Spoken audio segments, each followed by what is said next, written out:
ഇന്ന് നമുക്ക് വളരെ സിമ്പിളായിട്ട് തയ്യാറാക്കാൻ പറ്റുന്ന, അതും കുക്കറിൽ വെക്കാൻ പറ്റുന്ന ഒരു പ്രോൺസ് ബിരിയാണിയുടെ റെസിപ്പിയാണ്.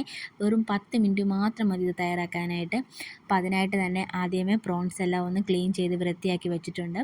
അതിലേക്ക് ആവശ്യത്തിനുള്ള മഞ്ഞൾപ്പൊടി, മുളക് പൊടി, ഉപ്പ്, കുരുമുളക് പൊടി ഇത്രയും കൂടി ഇട്ട് നന്നായിട്ടൊന്ന് മിക്സ് ചെയ്ത് അരമണിക്കൂർ ഒന്ന് ഫ്രിഡ്ജിൽ വെക്കുക. അതിനുശേഷം നമുക്കൊരു പാൻ എടുക്കാം. അതിലേക്ക് കുറച്ച് ഓയിൽ ഒഴിച്ച് കൊടുക്കുക. ഓയിലൊന്ന് ചൂടാക്കി കഴിയുമ്പോൾ അതിലേക്ക് നമുക്ക് ഈ കൊഞ്ചെല്ലാം ഇട്ട് കൊടുത്ത് നമുക്കൊന്ന് ഫ്രൈ ചെയ്തെടുക്കണം. ഡീപ്പായിട്ട് ഫ്രൈ ചെയ്യേണ്ട കാര്യമില്ല, ഷാലോ ഫ്രൈ മതി.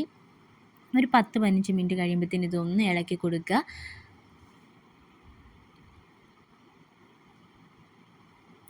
ഇപ്പോൾ കൊഞ്ചെല്ലാം ഒന്ന് ഫ്രൈ ആയി വന്നിട്ടുണ്ട്. ഇനി നമുക്ക് റൈസ് തയ്യാറാക്കാം. ഒരു കുക്കർ എടുക്കുക. അതിലേക്ക് ആവശ്യത്തിന് ഓയിൽ ഒഴിച്ച് കൊടുക്കുക. ഓയിലൊന്ന് ചൂടായി കഴിയുമ്പോൾ അതിലേക്ക് നമുക്ക് സ്പൈസസ് എല്ലാം ആഡ് ചെയ്ത് കൊടുക്കണം. അതൊന്ന് മൂത്ത് വരുമ്പോൾ അതിലേക്ക് നമുക്ക് ഇഞ്ചി, വെളുത്തുള്ളി, പച്ചമുളക് ചതച്ചത് കൂടി ചേർത്ത് കൊടുക്കാം. ഇതെല്ലാം കൂടി നല്ലതായിട്ടൊന്ന് അതിൻ്റെ പച്ചമണം മാറുന്നത് വരെ ഒന്ന് വഴറ്റി കൊടുക്കുക. പിന്നീട് ഒരു 2 മീഡിയം സൈസ് സവാള നീളത്തിലരിഞ്ഞതും അതിലേക്ക് ആവശ്യമായിട്ടുള്ള ഉപ്പും കൂടി ചേർത്ത് വീണ്ടും നന്നായിട്ടൊന്ന് വഴറ്റിയെടുക്കണം. ഉള്ളിയൊക്കെ ഒന്ന് വഴണ്ട് കഴിയുമ്പോൾ നമുക്കിതിലേക്ക് ആവശ്യമായിട്ടുള്ള പൊടികൾ ചേർത്ത് കൊടുക്കാം. മഞ്ഞൾപ്പൊടി, മുളക് പൊടി, മല്ലിപ്പൊടി, കുറച്ച് ഗരം മസാല ഇത്രയും കൂടി ചേർത്ത് ആ പൊടികളുടെ പച്ചമണമൊക്കെ മാറുന്നത് വരെ നന്നായിട്ടൊന്ന് മിക്സ് ചെയ്തെടുക്കണം. ആ പൊടികളുടെ പച്ചമണമൊക്കെ ഒന്ന് മാറിക്കഴിയുമ്പോൾ നമ്മൾ ഫ്രൈ ചെയ്ത് വെച്ചിരിക്കുന്ന പ്രോൺസ് ഇതിലേക്ക് ആഡ് ചെയ്ത് കൊടുക്കാം.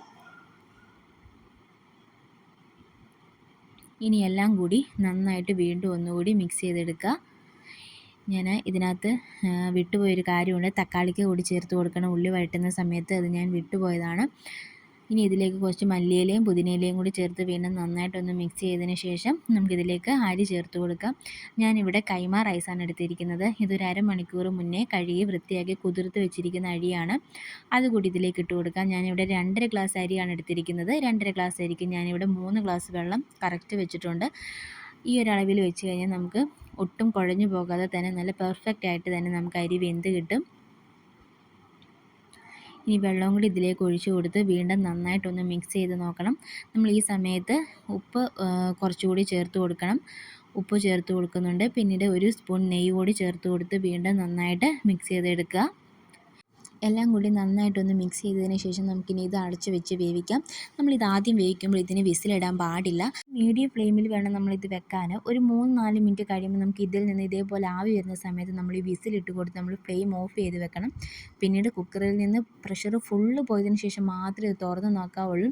എങ്കിൽ മാത്രമേ നല്ല പെർഫെക്റ്റ് ആയിട്ട് കിട്ടത്തുള്ളൂ. കാരണം ആവിയിലിരുന്ന് വേണം ഇത് കുറച്ചുകൂടി ഒന്ന് വേകാൻ വേണ്ടിയിട്ട്. ഒട്ടും കുഴഞ്ഞു പോകാതെ തന്നെ നമുക്ക് കിട്ടും. നിങ്ങൾക്ക് ഈ സമയത്ത് വേണമെങ്കിൽ സവാള വറുത്തോ, കാഷ്യൂനട്ടോ, ഉണക്കമുന്തിരി എന്ത് വേണമെങ്കിലും നമുക്ക് ഫ്രൈ ചെയ്ത് ഇതിലേക്ക് ആഡ് ചെയ്യാം. ഒന്നുകൂടി ടേസ്റ്റ് കൂടും. അപ്പോൾ ഇതെല്ലാവരും ഒന്ന് ട്രൈ ചെയ്ത് നോക്കണം. നല്ല അടിപൊളി ടേസ്റ്റുള്ള ഒരു പ്രോൺസ് ബിരിയാണിയാണ്. വെറും 10-15 മിനിറ്റ് കൊണ്ട് തന്നെ നമുക്കിത് തയ്യാറാക്കിയെടുക്കാം. അപ്പോൾ വീഡിയോ ഇഷ്ടപ്പെടുവാണെങ്കിൽ ലൈക്ക് ചെയ്യാനും ഷെയർ ചെയ്യാനും ചാനൽ സബ്സ്ക്രൈബ് ചെയ്യാനും മറക്കരുത്.